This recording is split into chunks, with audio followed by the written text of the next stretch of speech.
Assalamualaikum warahmatullahi wabarakatuh. Salam sejahtera untuk teman-teman semuanya. Selamat pagi, selamat siang, dan selamat sore. Semoga kita semuanya dalam lindungan Allah Ta'ala. Amin ya Rabbal Alamin. Sebelum perkuliahan MK Bahasa Indonesia kita mulai, saya ucapkan selamat datang untuk teman-teman semuanya di channel Kreto Ilmu. Inilah channel saya, media pembelajaran dan wawasan tentang sastra, tentang hobi, dan tentang wawasan yang lain. Insya Allah bermanfaat yang ada di channel Kreto Ilmu ini. Untuk mencapai bahasa Indonesia yang baik dan benar, memang seharusnya diwajibkan. Karena apa? Bahasa Indonesia adalah bahasa sebagai bahasa laras di sosial kemasyarakatan kita. Itulah pentingnya bahasa Indonesia.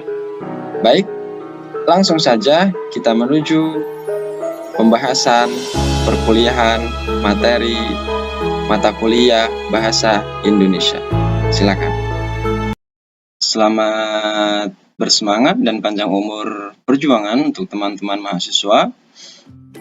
Kita di pertemuan pertama ini atau pertemuan perdana membahas tentang hakikat bahasa Indonesia, yang dimana terdiri atas definisi, sifat bahasa, dan sebagainya. Sebagainya di sini nanti di pertemuan selanjutnya pasti teman-teman penasaran. Ke depan pasti saya akan terangkan satu persatu. Kita akan fokus kepada hakikat bahasa Indonesia.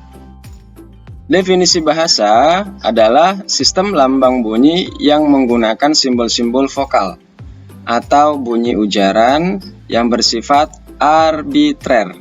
Arbitrer itu artinya mana suka,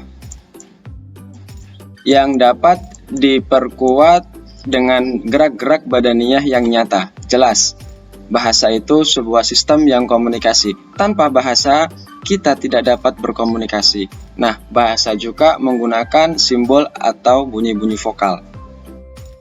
Vokal itu Anda tahu pasti ada A, I, U, E, O, dan tentu dilengkapi dengan konsonan-konsonannya.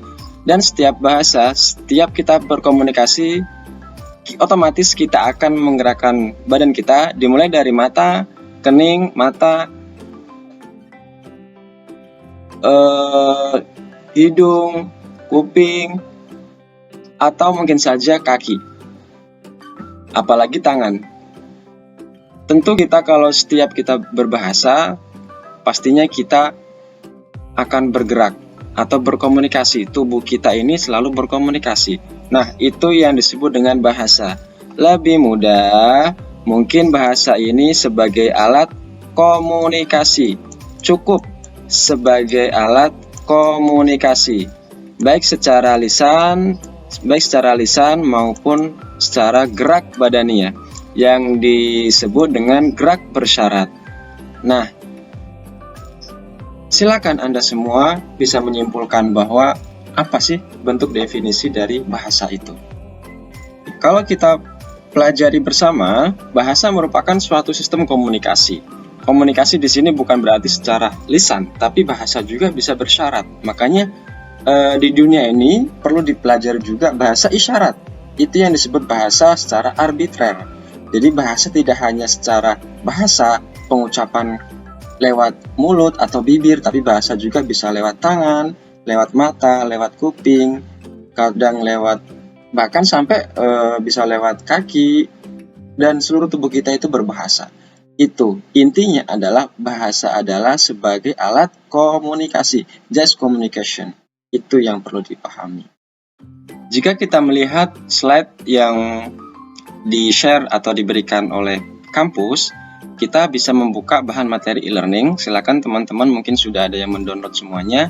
Di mata kuliah bahasa Indonesia, saya ingin menerangkan konsep bahasa. Konsep bahasa tadi sudah saya jelaskan bahwa bahasa bersifat arbitrer. Mana suka.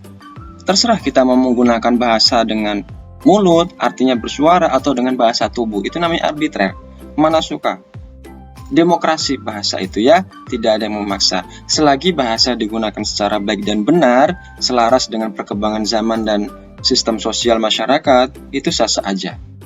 Oke, yang lebih penting saya akan jelaskan. Silakan teman-teman buka slide di fungsi bahasa. Nah, fungsi bahasa di sini adalah tentang ekspresi diri. Yang pertama ya, yang pertama atau yang nomor satu di fungsi pernyataan ekspresi diri merupakan yang pertama, menarik perhatian orang lain atau persuasif.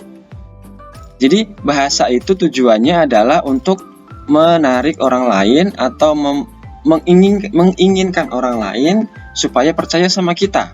Karena apa yang kita omongkan pasti berbuah manis dan berbuah tidak manis. Nah, kita sebaiknya selalu berbicara secara baik atau manis. Karena apa? Orang akan respect dengan bahasa yang manis itu karena pembawaan dari orang yang sangat baik dalam penggunaan bahasa. Yang kedua, membebaskan diri dari semua tekanan dalam diri seperti emosi.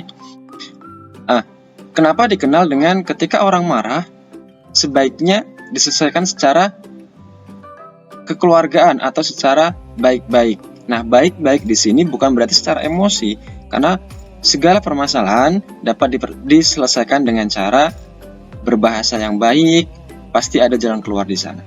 Oke, yang ketiga, melatih diri untuk menyampaikan suatu ide dengan baik. Pasti orang yang ahli bahasa berarti dia mempunyai keahlian dalam menyampaikan suatu ide. Nah, di sini tertarik yang namanya orang cerdas. Orang cerdas itu beda dengan orang pintar. Ketika orang cerdas berbicara, satu kata pun dia berarti. Tapi orang pintar belum tentu. Karena orang pintar itu bisa berpintar secara negatif maupun pintar secara positif. Itu ya. Yang keempat, menunjukkan keberanian atau confidence penyampaian ide. Di sini perlunya, ketika seorang presenter membawakan berita, membawakan suatu acara, pasti dia confidence. Tidak menjadi presenter, jangan sekali-kali teman menjadi presenter kalau tidak mempunyai bahasa yang tertata. Itu kegunaan bahasa. Oke, lanjut. Setelah fungsi pernyataan ekspresi diri, saya langsung menuju ke bagian halaman yang bawah. Silakan teman-teman scroll ke bawah. Di sana ada fungsi bahasa Indonesia sebagai bahasa negara. Ini ya. Ini bisa dikatakan, kenapa sih Pak kita harus belajar bahasa Indonesia? Itu kan bahasa kita sendiri, bukan seperti itu maksudnya. Kenapa kita harus belajar bahasa Indonesia? Karena kita memang diwajibkan untuk mempunyai jati diri sebuah bangsa. Kita bisa membuat bangsa kita bangga karena kita mempunyai bahasa kita sendiri. Tidak semua warga atau rakyat Indonesia itu mempunyai bahasa Indonesia yang baik dan benar. Maka dari itu, bahasa di sini ada namanya bahasa secara bahasa lisan, ada secara bahasa teknis. Kalau lisan pasti kita paham cara penyampaian orang melalui bahasa Indonesia. Itu, dia, kapan, itu kan merupakan contoh-contoh bahasa atau kata bahasa Indonesia. Tapi bahasa teknis di sini digunakan di perguruan tinggi rata-rata. Dan nantinya teman-teman ketika lulus dari perguruan tinggi atau kuliah bisa teman-teman aplikasikan di perkantoran atau di tempat-tempat kerja secara profesional. Seperti pembuatan proposal, pembuatan pengajuan surat keputusan, pengajuan surat intern kantor, eksternal kantor, itu semua menggunakan bahasa teknis secara bahasa Indonesia yang baik dan benar. Oke, lanjut. Fungsi bahasa Indonesia sebagai bahasa negara. Yang pertama, bahasa resmi kenegaraan tentu. Bahasa kita sudah dari 72 tahun merdeka, bahkan kelak nanti akan merdeka terus sampai entah kapan Tuhan Yang Maha Esa akan mengambil bangsa ini, atau Tuhan Yang Maha Esa nanti membubuhkan hari akhir. Tentunya kita harus memiliki bahasa resmi kenegaraan. Inilah kenapa bahasa kita harus dijunjung setinggi-tingginya supaya tidak menjadikan bahasa yang punah dikalahkan dengan bahasa asing. Yang kedua, bahasa pengantar resmi di lembaga-lembaga pendidikan. Tentu, teman-teman mustahil jika teman-teman tidak ada bahasa Indonesia, teman-teman tidak paham tentang pengantar, dosen menyampaikan seperti apa, atau mungkin ada dosen internasional yang membawakan alur bahasa Inggris atau bahasa Arab atau bahasa luar negeri atau barat, pastinya menggunakan bahasa pengantar bahasa resmi Indonesia terlebih dahulu atau translate ya. Kemudian ketiga, alat penghubung. Yang ketiga itu alat penghubung pada tingkat nasional bagi kepentingan menjalankan roda pemerintah dan pembangunan bangsa atau pembangunan bahasa Indonesia dipakai dalam hubungan antar badan pemerintah dan penyebar luasan informasi kepada masyarakat. Perlu kita sadari bahwa negara kita itu negara kompleks, negara yang penuh kaya dengan adat dan istiadat, kaya dengan tipikal masyarakat. Tentunya semua orang di pedesaan pun pasti paham dengan apa sih kalau jika kita berbicara bahasa Indonesia terhadap mereka. Tapi kita belum tentu tahu, misalkan kita di luar daerah orang tersebut, pasti kita belum tentu tahu atau mengerti dan mengetahui maksudnya bahasa daerah tersebut. Makanya kita dipahamkan dengan orang pedalaman tersebut dengan bahasa Indonesia atau bahasa Ibu Pertiwi. Pasti sedikitnya pun mereka paham tentang bahasa apa yang kita sampaikan. Dengan apa? Dengan bahasa Indonesia. Itu yang bisa diambil amannya kalau kita berkomunikasi di pedalaman atau di luar jangkauan wilayah kita, tentunya di daerah-daerah pedesaan dan lain sebagainya. Oke, yang terakhir, keempat, alat pengembang kebudayaan, pemanfaatan ilmu pengetahuan, seni serta teknologi modern. Tentu, kalau kita melihat perkembangan iptek di era sekarang, kita pasti harusnya menggunakan bahasa iptek selayaknya bahasa yang memang kita mengerti. Bahasa ilmu pengetahuan teknologi itu tidak bisa dicapai dengan bahasa jika tidak menggunakan bahasa Indonesia. Maka dari itu, teman-teman harusnya bisa mempunyai suatu prosedural atau prosedur. Ketika mempunyai prosedur itulah kita bisa menggapai suatu ilmu yang kita inginkan. Contoh, ketika teman-teman beli laptop, pastinya kan teman-teman bertanya, prosedur penggunaan laptop seperti apa? Yang pertama, dibuka laptopnya, kemudian diinstal softwarenya. Nah, software pun teman-teman pasti memerlukan bahasa Indonesia.